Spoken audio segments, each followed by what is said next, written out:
সুপ্রিয় ভিউয়ার্স, বরাবরের মতো স্বাগত জানাচ্ছি নতুন আরেকটি ভিডিওতে।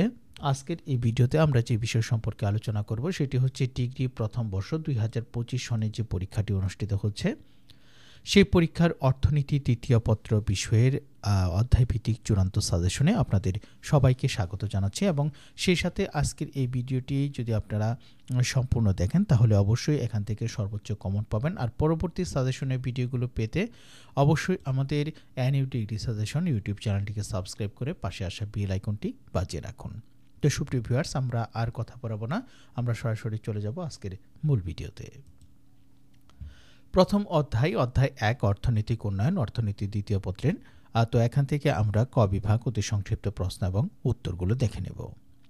অর্থনৈতিক উন্নয়নকে কোনো দেশের অর্থনীতির কাঠামোগত পরিবর্তনের ফলে জাতীয় উৎপাদন ও প্রকৃত মাথাপিছু আয় বৃদ্ধি ঘটলে তাকে অর্থনৈতিক উন্নয়ন বলা হয়। বাংলাদেশের অর্থনৈতিক ব্যবস্থা হচ্ছে মিশ্র ধরনের। জাতীয় আয় কাকে বলে? কোনো নির্দিষ্ট সময়ে সাধারণত এক বছরে কোনো দেশে মোট যে পরিমাণ বস্তুগত ও অবস্তুগত দ্রব্য সামগ্রী এবং সেবাকর্ম সৃষ্টি করা হয় তাকে বা তার আর্থিক মূল্যকে জাতীয় আয় বলা হয়। মাথাপিছু আয় কাকে বলে? কোনো নির্দিষ্ট সময়ে কোনো দেশে যে মোট জাতীয় আয় পাওয়া যায় তাকে দেশের মোট জনসংখ্যা দ্বারা ভাগ করলে যে আয় পাওয়া যায় তাকে মাথাপিছু আয় বলা হয়। মোট দেশীয় উৎপাদন জিডিপি কি? একটি নির্দিষ্ট সময়ে সাধারণত এক বছরে কোনো দেশের অভ্যন্তরে উৎপাদিত চূড়ান্ত পর্যায়ে সকল দ্রব্য সামগ্রী ও সেবাকর্মের আর্থিক মূল্যকে মোট দেশীয় উৎপাদন বা জিডিপি বলা হয় বা গ্রোস ডোমেস্টিক প্রোডাক্ট বলা হয়। অর্থনৈতিক প্রবৃদ্ধি কাকে বলে? কোনো দেশ একটি নির্দিষ্ট সময়ে মোট জাতীয় উৎপাদন বৃদ্ধির হারকে অর্থনৈতিক প্রবৃদ্ধি বলে। স্বল্পোন্নত দেশ বলতে কি বোঝায়? যেসব দেশ অনুন্নত দেশের তুলনায় একটু সুবিধাজনক অবস্থানে আছে এবং অর্থনৈতিকভাবে কিছুটা অগ্রগতি সাধন করতে পেরেছে তাকে স্বল্পোন্নত দেশ বলা হয়। অনুন্নত দেশ কাকে বলে? যে সকল দেশ উন্নত উৎপাদন কৌশল ব্যবহারের অভাব, উৎপাদন স্বল্প এবং জীবনযাত্রার মান নিম্ন, সেই সকল দেশকে অনুন্নত দেশ বলা হয়। উন্নত দেশ কাকে বলে? যে সকল দেশ মোট জাতীয় আয় বা উৎপাদন এবং মাথাপিছু আয় যথেষ্ট বৃদ্ধি করতে সক্ষম হয়েছে তাদেরকে উন্নত দেশ বলে। উন্নয়নশীল দেশ বলতে কি বোঝায়? যে দেশ কিছুটা অর্থনৈতিক উন্নয়ন সাধন করেছে এবং ভবিষ্যতে আরও উন্নতি করার সম্ভাবনা রয়েছে সেই সব দেশকে উন্নয়নশীল দেশ বলা হয়। GDP gross domestic product. উন্নত দেশের তিনটি বৈশিষ্ট্য: অধিক মাথাপিছু আয়, উচ্চ জীবনযাত্রা এবং বিজ্ঞান ও প্রযুক্তির প্রসার। তো সুপ্রিয় ভিউয়ার্স, এখান থেকে আমরা খ বিভাগ সংক্ষিপ্ত প্রশ্ন এবং প্রশ্নগুলো দেখে নেব। উন্নয়নশীল দেশ বলতে কি বুঝো? বাংলাদেশের অর্থনীতির মৌলিক বৈশিষ্ট্যসমূহ কী কী? স্বল্পোন্নত দেশ বলতে কি বোঝায়? অর্থনৈতিক উন্নয়ন এবং প্রবৃদ্ধির মধ্যে পার্থক্য লেখ। উন্নত ও অনুন্নত অর্থবাজার বলতে কি বুঝো? এরপর যে প্রশ্নগুলো সেটি হচ্ছে গ বিভাগ। এই অধ্যায় থেকে রচনামূলক প্রশ্নগুলো আমরা দেখে নেব। কমন উপযোগী। উন্নত এবং অনুন্নত দেশ বলতে কি বোঝায়? এদের মধ্যে পার্থক্য আলোচনা করা। অর্থনৈতিক উন্নয়নের পূর্ব শর্তগুলো কী কী? অথবা একটি দেশের অর্থনীতির পূর্ব শর্ত কী কী? বাংলাদেশের স্বল্প মাথাপিছু আয় ও নিম্ন জীবনযাত্রা মানের কারণসমূহ বর্ণনা করা। বাংলাদেশের অর্থনীতির অনগ্রসরতার কারণগুলো কী? বাংলাদেশের অর্থনৈতিক উন্নয়নের বাধাগুলো দূর করার উপায়সমূহ আলোচনা করা। এরপর রয়েছে অধ্যায় 2 সামাজিক অবকাঠামো কী? যেসব উপাদান সমাজের মানুষের চিন্তাভাবনা, দৃষ্টিভঙ্গি এবং দক্ষতা বৃদ্ধির মাধ্যমে উন্নয়নে সহায়তা করে তাদেরকে একত্রে সামাজিক অবকাঠামো বলে। অর্থনৈতিক অবকাঠামো কী? যেসব অর্থনৈতিক উপাদান ও ভৌত সুবিধাদি উন্নয়নের ভিত্তি হিসেবে কাজ করে এবং দেশের অর্থনৈতিক কার্যক্রম ও উন্নয়ন প্রক্রিয়াকে গতিশীল রাখে তাকে অর্থনৈতিক অবকাঠামো বলা হয়। BRTC Bangladesh road transport corporation. বাংলাদেশে প্রথম শিক্ষা কমিশন গঠন হয় 26শে জুলাই 1972 সালে। কর্মমুখী শিক্ষা কি? যে জ্ঞান ও শিক্ষা শিক্ষার্থীদেরকে বাস্তবে কর্মমুখী হতে সহায়তা করে তাকে কর্মমুখী শিক্ষা বলা হয়। বাংলাদেশের সাক্ষরতার হার 76.8%। ADP annual development program. অবশ্যই বানানগুলো এখান থেকে ভালোভাবে করে দেখে নেবেন।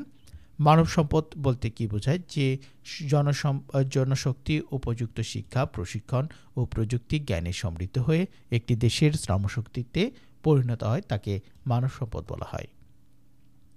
মানব সম্পদ উন্নয়ন বলতে কি বোঝায়? কর্মক্ষম জনশক্তিকে উপযুক্ত শিক্ষা, প্রশিক্ষণ ও প্রযুক্তি জ্ঞানে সমৃদ্ধ করার প্রক্রিয়াকে মানব সম্পদ উন্নয়ন বলা হয়।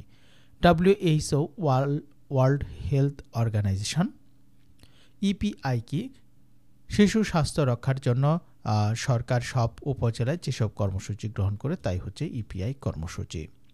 পদ্মা সেতুর দৈর্ঘ্য এবং প্রস্থ লেখ। পদ্মা সেতুর দৈর্ঘ্য 6.15 কিলোমিটার এবং প্রস্থ 18.10 মিটার। অবকাঠামো কি? অবকাঠামো হচ্ছে একটি দেশের অর্থনৈতিক ও সামাজিক উন্নয়নের জন্য যেসব উপাদান প্রত্যক্ষ ও পরোক্ষভাবে সহায়ক ভূমিকা পালন করে তাদের একত্রে অবকাঠামো বলে। বিআইডব্লিউটিসি এর পূর্ণরূপ হচ্ছে Bangladesh inland water transport corporation. MDG এটি হচ্ছে মিলেনিয়াম ডেভেলপমেন্ট গোলস। খ বিভাগ থেকে আমরা যে প্রশ্নগুলো পড়ব সেটি হচ্ছে অর্থনৈতিক অবকাঠামো বলতে কি বোঝায়? সামাজিক অবকাঠামোর উপাদানগুলো কি কি? সামাজিক অবকাঠামো বলতে কি বোঝায়? বাংলাদেশের বিদ্যুৎ ঘাটতির আর্থসামাজিক ফলাফল লেখ। একটি দেশের অর্থনৈতিক উন্নয়নে শিক্ষা কি ভূমিকা পালন করে? গ বিভাগ থেকে আমরা পড়ব বাংলাদেশের অর্থনৈতিক উন্নয়নে আর্থসামাজিক অবকাঠামোর গুরুত্ব আলোচনা করো। বাংলাদেশের অর্থনীতিতে শক্তি সম্পদের গুরুত্ব এবং বাংলাদেশের শক্তি এবং জ্বালানি সম্পদের একটি সংক্ষিপ্ত বিবরণ দাও। এরপরে রয়েছে আমাদের অধ্যায় ৩ জনসংখ্যা ও অর্থনৈতিক উন্নয়ন। জনসংখ্যার ঘনত্ব কি? কোন দেশের ভৌগোলিক সীমারেখায় প্রতি বর্গ কিলোমিটারে কতজন লোক বাস করে তার হিসাবকে জনসংখ্যার ঘনত্ব বলে। বাংলাদেশের জনসংখ্যার ঘনত্ব কত?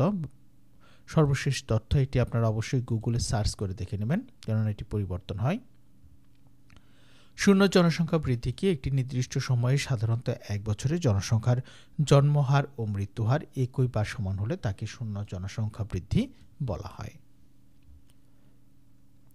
জনসংখ্যা বৃদ্ধির হার কি? একটি নির্দিষ্ট সময়ে কোনো দেশের জনসংখ্যা প্রতি 100 জনে যতজন বৃদ্ধি পায় তাকে জনসংখ্যা বৃদ্ধির হার বলে। বাংলাদেশের জনসংখ্যা প্রবৃদ্ধির হার হচ্ছে 1.37। এই অধ্যায় থেকে আমরা জনসংখ্যার ঘনত্ব বলতে কি বুঝো? বাংলাদেশের উচ্চ জন্মহারের কারণ কি কি? বাংলাদেশে জনসংখ্যার বৈশিষ্ট্য লেখ। বাংলাদেশের জনসংখ্যার সম্পদ না দায়। অতিরিক্ত জনসংখ্যা কিভাবে দেশের অর্থনৈতিক উন্নয়নকে বাধা সৃষ্টি করে? বাংলাদেশের জনসংখ্যার বণ্টন, গঠন এবং কাঠামোগত বৈশিষ্ট্য আলোচনা করো। এখন দেখব এই অধ্যায় থেকে আমরা রচনামূলক প্রশ্নগুলো। বাংলাদেশের মতো উন্নয়নশীল দেশের অর্থনৈতিক উন্নয়নের জনসংখ্যা বৃদ্ধির ফলাফল আলোচনা করো। খাদ্য, বস্ত্র, শিক্ষা, স্বাস্থ্য, বাসস্থান, কর্মসংস্থান ও পরিবেশের উপর ক্রমবর্ধমান জনসংখ্যার প্রভাব বর্ণনা করো। বাংলাদেশের জনসংখ্যার বয়স কাঠামো বর্ণনা করো। অনেক সময় ক এবং খ এইভাবে প্রশ্ন আসতে পারে, তো আমরা জনসংখ্যা ও অর্থনৈতিক উন্নয়নের মধ্যে সম্পর্ককে এটিও পড়ব এবং বাংলাদেশের অর্থনৈতিক উন্নয়নে জনসংখ্যার গুরুত্ব আলোচনা করো। এরপর রয়েছে অধ্যায় 4 কৃষি। কৃষি কি? ভূমি কর্ষণ বা চাষ করার মাধ্যমে ফসল উৎপাদন করাকে কৃষি বলে। কৃষি ঋণ কি? কৃষি উৎপাদন বৃদ্ধির জন্য কৃষি যন্ত্রপাতি, বীজ, সার, কীটনাশক ও অন্যান্য সাজ সরঞ্জাম ক্রয় সহ আনুষঙ্গিক ব্যয় নির্বাহের জন্য কৃষকেরা যে ঋণ গ্রহণ করে তাকে কৃষি ঋণ বলে। বাংলাদেশে কৃষি ঋণের প্রাতিষ্ঠানিক উৎস হচ্ছে কৃষি ব্যাংক, সমবায় ব্যাংক। ভূমিস্বত্ব ব্যবস্থা কাকে বলে? যে সকল প্রথা বা আইন দ্বারা ভূমির উপর কৃষকের সত্ত্ব বা মালিকানা, রাজস্ব ধার্য ও আদায় এবং ভূমি ব্যবহার ও অধিকার সম্পর্কিত যাবতীয় বিষয়াদি নির্ধারিত হয় তাকে ভূমিস্বত্ব ব্যবস্থা বা প্রথা বলা হয়। ঋণ চক্র কি? ঋণ গ্রহণ করে যে ফসল ফলানো হয় তা ঋণ পরিশোধ করতেই ব্যয় হয়, আবার ঋণ গ্রহণ করতে হয়। এই যে ঋণের মধ্যে বেঁচে থাকা তাকেই ঋণ চক্র বলা হয়। প্রান্তিক কৃষক কাকে বলে? যে কৃষকের কোনো জমি নেই বা থাকলেও অতি সামান্য এবং সে অন্যের জমি ভাগে চাষ করে তাকেই প্রান্তিক কৃষক বলা হয়। অর্থনৈতিক অনগ্রসরতার দুটি কারণ লেখ। অনুন্নত কৃষি এবং অধিক জনসংখ্যা। যৌথ খামার কি? সাধারণভাবে যৌথভাবে চাষাবাদ পরিচালনা করাকে যৌথ খামার বলা হয়। বাংলাদেশে কৃষি ঋণের অপ্রাতিষ্ঠানিক উৎস কি কি? বন্ধু বান্ধব, গ্রাম্য মহাজন, গ্রাম্য ব্যবসায়ী ইত্যাদি। বাংলাদেশে কৃষির উপখাতগুলো হচ্ছে মৎস্য খাত, বনজ খাত এবং পশু সম্পদ খাত ইত্যাদি। খাদ্যশস্য কাকে বলে? মানুষের দৈনন্দিন জীবনে মৌলিক চাহিদা পূরণের ক্ষেত্রে যে শস্য উৎপাদন ও সংরক্ষণ করা হয় তাকে খাদ্যশস্য বলা হয়। সবুজ বিপ্লব কখন শুরু হয়েছিল? 1966 সালে। জীবন নির্বাহী খামারকে শুধু খেয়ে পরে বেঁচে থাকার জন্য তথা পরিবারের সদস্যদের ভরণ পোষণ ও জীবন নির্বাহের জন্য চাষাবাদ পরিচালনা করা হলে তাকে জীবন নির্বাহী খামার বলে। ভূমি সংস্কার বলতে কি বোঝায়? ভূমি সংস্কার বলতে দেশের প্রচলিত ভূমি স্বত্ব ব্যবস্থার ত্রুটিপূর্ণ দিকগুলো পরিহার করে কৃষি ও কৃষকদের স্বার্থে আইন প্রণয়নের মাধ্যমে ভূমি স্বত্ব ব্যবস্থার সংস্কার সাধন বোঝায়। খ বিভাগ সংক্ষিপ্ত প্রশ্ন। কৃষি ঋণের গুরুত্ব সম্পর্কে সংক্ষেপে লেখ। উপসি প্রযুক্তি কি? ভূমি সংস্কার ও কৃষি সংস্কারের মধ্যে পার্থক্য কি? বাংলাদেশের অর্থনীতিতে কৃষির গুরুত্ব লেখ। গ বিভাগ থেকে আমরা পড়ব বাংলাদেশে কৃষি আধুনিকায়নের উপায় বর্ণনা করো। কৃষির আধুনিকায়ন বলতে কি বোঝায়? বাংলাদেশে কৃষির সমস্যা ও সমাধান বর্ণনা করো।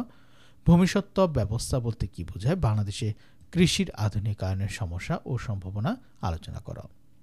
বাংলাদেশে কৃষি ঋণের উৎসগুলো কি? বাংলাদেশ কৃষি ঋণ ব্যবস্থার সমস্যাগুলো চিহ্নিত করো। এরপর রয়েছে অধ্যায় 5 শিল্প। এই অধ্যায় থেকে আমরা ক বিভাগ অতি সংক্ষিপ্ত প্রশ্ন এবং উত্তরগুলো দেখে নেব। শিল্প কি? একটি পণ্য উৎপাদনে যতগুলো ফার্ম বা প্রতিষ্ঠান নিয়োজিত থাকে তাদের সবগুলোর সমষ্টি হচ্ছে শিল্প। প্লান্ট কি? প্লান্ট বলতে একটি উৎপাদন ইউনিট বোঝায় যেখানে ব্যবসায় সংক্রান্ত অথবা সেবামূলক কাজ পরিচালিত হয়। বৃহদায়তন শিল্প কি? বাংলাদেশের শিল্প আইন অনুযায়ী যে শিল্প কারখানায় 230 জনের অধিক শ্রমিক কাজ করে তাকে বৃহৎ শিল্প বলে। মাঝারি শিল্প কাকে বলে? বাংলাদেশের কারখানা আইন অনুসারে যে শিল্প কারখানায় 20 জনের অধিক ও 230 জনের কম শ্রমিক নিয়োগ করা হয় তাকে মাঝারি শিল্প বলে। ক্ষুদ্র শিল্প কি? স্বল্প মূলধন, স্বল্প সংখ্যক শ্রমিক নিয়ে ক্ষুদ্র আয়তনের কারখানা ভিত্তিক উৎপাদন ব্যবস্থাকে ক্ষুদ্র শিল্প বলে। সম্ভাবনাময় শিল্প কি? যেসব শিল্প দ্রুত অর্থনৈতিক উন্নয়নে সহায়ক তাকে সম্ভাবনাময় শিল্প বলে। কুটির শিল্পের উদাহরণ দাও। রেশম শিল্প, লবণ শিল্প, তাঁত শিল্প ইত্যাদি। বাংলাদেশে কোথায় ঔষধ শিল্প পার্ক স্থাপিত হয়েছে? এটি হচ্ছে মুন্সিগঞ্জের গজারিয়ায়। বর্তমানে বস্ত্র শিল্পে নিয়োজিত শ্রমিকের সংখ্যা প্রায় 50 লক্ষ। কুটির শিল্প কাকে বলে? বাংলাদেশের কারখানা আইন অনুযায়ী যে শিল্প প্রতিষ্ঠান অনধিক 20 জন লোক কাজ করে তাকে কুটির শিল্প বলে। বিএইচবিএফসি হচ্ছে কি? বিএইচবিএফসি হচ্ছে বাংলাদেশের একটি রাষ্ট্রীয় মালিকানাধীন বিশেষায়িত আর্থিক সেবাদানকারী প্রতিষ্ঠান। এর পূর্ণরূপ হচ্ছে Bangladesh house building finance corporation. শিল্পনীতি কি? দেশের শিল্প খাতের উন্নয়নে দিক নির্দেশনা সংবলিত লিখিত কর্মসূচিকে বলা হয় শিল্পনীতি। এই অধ্যায় থেকে আমরা খ বিভাগ বাংলাদেশের পাট শিল্পের সম্ভাবনা লেখ। বাংলাদেশের অর্থনৈতিক উন্নয়নে শিল্পায়নের গুরুত্ব আলোচনা করো। আমদানি বিকল্প শিল্প বলতে কি বোঝায়? রপ্তানি, জনশক্তি রপ্তানি কিভাবে বাড়ানো যায়? রপ্তানি উন্নয়ন ব্যুরোর কার্যক্রম লেখ। ক্ষুদ্র এবং কুটির শিল্পের পার্থক্য দেখাও। আমদানি ও বিকল্প শিল্প এবং রপ্তানি তাড়িত শিল্পের মধ্যে পার্থক্য কি? কৃষি শিল্প পরস্পর নির্ভরশীল উক্তিটি বিশ্লেষণ করা। গ বিভাগ থেকে আমরা পড়ব ক্ষুদ্র শিল্প কি? বাংলাদেশের অর্থনীতিতে ক্ষুদ্র এবং বৃহৎ শিল্পের আপেক্ষিক দক্ষতা আলোচনা করা। বাংলাদেশের অর্থনীতিতে ক্ষুদ্র এবং কুটির শিল্পের গুরুত্ব আলোচনা করা। শিল্পনীতি বলতে কি বোঝায়? জাতীয় শিল্পনীতি 2016 এর লক্ষ্য এবং উদ্দেশ্য সমূহ আলোচনা করা। বাংলাদেশের শিল্পায়নের সমস্যাগুলো কি? এবং আরেকটি খ প্রশ্ন, বাংলাদেশের শিল্পায়নের সমস্যার সমাধান আলোচনা করা। এরপর রয়েছে অধ্যায় 6 অর্থ বা মুদ্রা ও ব্যাংকিং। মুদ্রা বাজার কাকে বলে? যে বাজারে স্বল্প মেয়াদী ঋণ হিসেবে অর্থের লেনদেন করা হয়ে থাকে তাকে অর্থ বাজার বা মুদ্রা বাজার বলে। মুদ্রা বাজারের অভিভাবক হচ্ছে কেন্দ্রীয় ব্যাংক। ডিবেঞ্চার কি? ডিবেঞ্চার হলো একটি ঋণের দলিল যাতে ঋণ গ্রহীতা ঋণের পরিমাণ, সুদের হার ও পরিশোধ সম্পর্কীয় যাবতীয় শর্তাবলী লিপিবদ্ধপূর্বক প্রতিশ্রুতি প্রদান করে। SDG sustainable development goals. বাণিজ্যিক ব্যাংকের দুটি কার্যাবলী লেখ। ঋণদান এবং আমানত গ্রহণ। বিশেষায়িত ব্যাংক কাকে বলে? যে ব্যাংক অর্থনীতির বিশেষ খাতের উন্নয়ন প্রতিষ্ঠিত হয়। যে ব্যাংক অর্থনীতির বিশেষ খাতের উন্নয়নে প্রতিষ্ঠিত হয় তাকে সাধারণত বিশেষায়িত ব্যাংক বলে। কেন্দ্রীয় ব্যাংক কাকে বলে? যে ব্যাংক দেশের মুদ্রা বাজারে অভিভাবক হিসেবে কাজ করে সকল আর্থিক প্রতিষ্ঠানের লেনদেন নিয়ন্ত্রণ করে এবং মুদ্রার প্রচলন করে তাকে কেন্দ্রীয় ব্যাংক বলা হয়। ব্যাংকিং কি? ব্যাংকের যাবতীয় কার্যক্রমকে ব্যাংকিং বলা হয়। বাংলাদেশ ব্যাংকের প্রধান দুটি কাজ হচ্ছে ঋণ নিয়ন্ত্রণ এবং কাগজি নোট প্রচলন। অর্থের সংজ্ঞা দাও। যে বস্তু বিনিময়ের মাধ্যম ও দেনা পাওনা মেটানোর উপায় হিসেবে সর্বজনগ্রাহ্য এবং মূল্যের পরিমাপক ও সঞ্চয়ের ভাণ্ডার হিসেবে কাজ করে তাকে অর্থ বলে। এই অধ্যায় থেকে আমরা 5টি সংক্ষিপ্ত প্রশ্ন পড়ব। বাংলাদেশের মুদ্রা বাজারের উপাদানগুলো কি? কেন্দ্রীয় ব্যাংক এবং বাণিজ্যিক ব্যাংকের মধ্যে পার্থক্য লেখ। বাণিজ্যিক ব্যাংক বলতে কি বুঝো? বাংলাদেশের ব্যাংক ব্যবস্থার কাঠামো বিবরণ দাও। বিশেষায়িত ব্যাংক এবং বাণিজ্যিক ব্যাংকের মধ্যে পার্থক্য উল্লেখ করো। গ বিভাগ থেকে আমরা এখান থেকে 4টি প্রশ্ন পড়ব। বাংলাদেশ শেয়ার বাজার এবং মূলধন বাজারের উন্নয়নে উপায়সমূহ নির্দেশ করো। বাংলাদেশের অর্থনৈতিক উন্নয়নে বাণিজ্যিক ব্যাংকের গুরুত্ব আলোচনা করো। বাংলাদেশের অর্থনৈতিক উন্নয়নে বাংলাদেশ ব্যাংক কী ভূমিকা পালন করে? বাংলাদেশের মূলধন বাজারের ত্রুটি বা সমস্যাগুলো লেখ। কী উপায়ে মূলধন বা শেয়ার বাজার ত্রুটি বা সমস্যাগুলো উন্নয়ন করা সম্ভব? এরপর যে অধ্যায়টি সেটি হচ্ছে অধ্যায় 7, বৈদেশিক বাণিজ্য। বৈদেশিক বা আন্তর্জাতিক বাণিজ্য কি? যদি কোনো দেশ তার ভৌগোলিক সীমারেখার বাইরে অবস্থিত এক বা একাধিক দেশের সাথে দ্রব্য সামগ্রী এবং সেবাকর্মের আদান প্রদান করে তাকে বৈদেশিক বাণিজ্য বলা হয়। রপ্তানি বাণিজ্য কি? যখন কোনো একটি দেশ তার উদ্বৃত্ত দ্রব্য বা সেবা সামগ্রী অন্য দেশের কাছে বিক্রি করে তাকে রপ্তানি বাণিজ্য বলা হয়। বাংলাদেশের রপ্তানি আয়ে কোন খাতের অবদান সবচেয়ে বেশি? এটি হচ্ছে তৈরি পোশাক খাত। বাংলাদেশের রপ্তানি পণ্যের বৃহৎ বাজার কোন দেশ? মার্কিন যুক্তরাষ্ট্র। সংরক্ষিত বাণিজ্য কি? দেশের আমদানি ও রপ্তানি বাণিজ্যের উপর শুল্ক, কোটা ইত্যাদি বিধিনিষেধ আরোপিত হলে তাকে সংরক্ষিত বাণিজ্য বলা হয়। বাণিজ্যের ভারসাম্য কাকে বলে? কোনো একটি নির্দিষ্ট সময়ে একটি দেশের দৃশ্যমান দ্রব্যের আমদানি ও রপ্তানির মোট মূল্যের পার্থক্যকে বাণিজ্যের ভারসাম্য বলা হয়। লেনদেনের ভারসাম্য কি? একটি নির্দিষ্ট সময়ে সাধারণত এক বছরে একটি দেশের দৃশ্যমান ও অদৃশ্যমান পণ্য সামগ্রীর আমদানি ব্যয় ও রপ্তানি আয়ের হিসাবকে লেনদেনের ভারসাম্য বলা হয়। WTO হচ্ছে ওয়ার্ল্ড ট্রেড অর্গানাইজেশন। রপ্তানি প্রক্রিয়াকরণ এলাকা কাকে বলে? রপ্তানি পণ্যের মান উন্নয়নের জন্য দেশের বিশেষ কোনো এলাকায় উক্ত পণ্যের সমাবেশ ঘটালে ওই এলাকাকে বলা হয় রপ্তানি প্রক্রিয়াকরণ এলাকা। রপ্তানি শুল্ক কি? রপ্তানি দ্রব্যের উপর আরোপিত বা ধার্যকৃত শুল্ক বা করকে রপ্তানি শুল্ক বলে। রপ্তানি শুল্ক কি? আমদানি শুল্ক কি? আমদানি দ্রব্যের উপর আরোপিত বা ধার্যকৃত শুল্ক বা করকে আমদানি শুল্ক বলা হয়। অবাধ বাণিজ্য কি? আন্তর্জাতিক বাণিজ্যে যখন কোনো প্রকার সরকারি বিধিনিষেধ থাকে না তখন তাকে অবাধ বাণিজ্য বলে। EPZ export processing zone.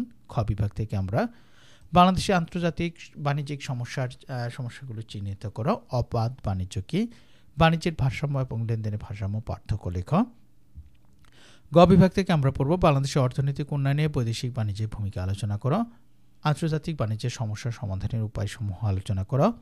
বাংলাদেশের বৈদেশিক লেনদেন ভারসাম্যের অসমতা দূর করার উপায় বর্ণনা করো। বাংলাদেশের লেনদেনের ভারসাম্যের প্রতিকূলতার কারণ কি কি? লেনদেনের ভারসাম্যের প্রতিকূলতা বলতে কি বোঝায়? এরপর রয়েছে অধ্যায় 8, অভ্যন্তরীণ উৎস কি? দেশের ভিতরে যেসব ক্ষেত্র থেকে উন্নয়নের অর্থ সংগ্রহ করা হয় এদেরকে অভ্যন্তরীণ উৎস বলা হয়। বৈদেশিক উৎস কি? দেশের বাইরে যেসব ক্ষেত্র থেকে উন্নয়নের জন্য অনুদান, ঋণ ও প্রকল্প সাহায্য হিসেবে অর্থ সংগ্রহ করা হয় তখন তাকে বৈদেশিক উৎস বলে। FDI এর পুনরূপ হচ্ছে ফরেন ডিরেক্ট ইনভেস্টমেন্ট। ঘাটতি ব্যয় কি? সরকার আয় এবং ব্যয়ের পার্থক্য পূরণের জন্য বিভিন্ন উৎস থেকে ব্যয় করে তাকে ঘাটতি ব্যয় বলা হয়। বৈদেশিক বাণিজ্য কি? কোনো দেশের বিনিয়োগকারী ব্যবসা প্রতিষ্ঠান অন্য কোনো দেশে মূলধন নিয়োগ তথা বিনিয়োগ করলে তাকে বৈদেশিক বিনিয়োগ বলা হয়। খ বিভাগ থেকে আমরা এখানে 4টি প্রশ্ন। বাংলাদেশের প্রত্যক্ষ বৈদেশিক বিনিয়োগ বৃদ্ধির উপায় কী কী? বাংলাদেশের অভ্যন্তরীণ সম্পদ সংগ্রহের উৎস আলোচনা করো। বৈদেশিক মূলধন এবং বৈদেশিক সাহায্যের মধ্যে পার্থক্য লেখো। বাংলাদেশের অর্থনৈতিক উন্নয়নে বৈদেশিক সাহায্যের প্রয়োজনীয়তা আলোচনা করো। গ বিভাগ থেকে আমরা পড়ব বাংলাদেশের অর্থনৈতিক উন্নয়নের জন্য অভ্যন্তরীণ সম্পদ সংগ্রহের প্রতিবন্ধকতা আলোচনা করো। বাংলাদেশের অর্থনৈতিক উন্নয়নে বৈদেশিক সাহায্য প্রয়োজনীয় অথচ ক্ষতিকারক, তুমি কিভাবে একটি সমর্থন করবে? বাংলাদেশের অর্থনৈতিক উন্নয়নে অর্থ সংস্থানের বিভিন্ন উৎসের একটি বিবরণ দাও। 4 ক এবং খ দুটি প্রশ্ন রয়েছে। প্রত্যক্ষ বৈদেশিক বিনিয়োগ বলতে কি বোঝো? বাংলাদেশের অর্থনৈতিক উন্নয়নে প্রত্যক্ষ বৈদেশিক বিনিয়োগের ভূমিকা বর্ণনা করো। এরপর রয়েছে অধ্যায় 9 উন্নয়ন পরিকল্পনা। দীর্ঘমেয়াদী পরিকল্পনা কাকে বলে? 5 বছর বা বেশি সময়ের জন্য গৃহীত পরিকল্পনাকে দীর্ঘমেয়াদী পরিকল্পনা বলা হয়। বাংলাদেশের প্রথম পঞ্চবার্ষিকী পরিকল্পনা 1973 সালে 1 জুলাই। বার্ষিক উন্নয়ন পরিকল্পনা কাকে বলে? এক আর্থিক বছরের মেয়াদে সকল অর্থনৈতিক প্রকল্প বাস্তবায়নের উদ্দেশ্যে যে সকল উন্নয়ন কর্মসূচি প্রণয়ন করা হয় তখন তাকে বার্ষিক উন্নয়ন পরিকল্পনা বলে। উন্নয়ন পরিকল্পনা কাকে বলে? একটি দেশের অর্থনৈতিক উন্নয়নের লক্ষ্যে সুনির্দিষ্ট, চিন্তিত ও পূর্ব নির্ধারিত নীতিমালার সমষ্টিকে উন্নয়ন পরিকল্পনা বলা হয়। খ বিভাগ থেকে আমরা উন্নয়ন পরিকল্পনা কাকে বলে? ওয়েজ আর্নার্স স্কিম কি? ওয়েজ আর্নার্স স্কিমের গুরুত্ব। গ বিভাগ থেকে আমরা পড়ব বাংলাদেশের ন্যায় উন্নয়নশীল দেশের উন্নয়ন পরিকল্পনা বাস্তবায়নের সমস্যাবলী আলোচনা। প্রেক্ষিত পরিকল্পনা কি? বাংলাদেশের প্রেক্ষিত পরিকল্পনা প্রণয়নের প্রয়োজনীয়তা আলোচনা করো। এরপরে রয়েছে অধ্যায় আমাদের 10ম অধ্যায় দারিদ্র্য কাকে বলে? দারিদ্র্য বলতে জীবনযাত্রার ন্যূনতম মানের জন্য প্রয়োজনীয় সম্পত্তির মালিকানা ও ব্যবহার অধিকার থেকে বঞ্চিত মানুষের অর্থনৈতিক এবং মানসিক অবস্থা বোঝায়।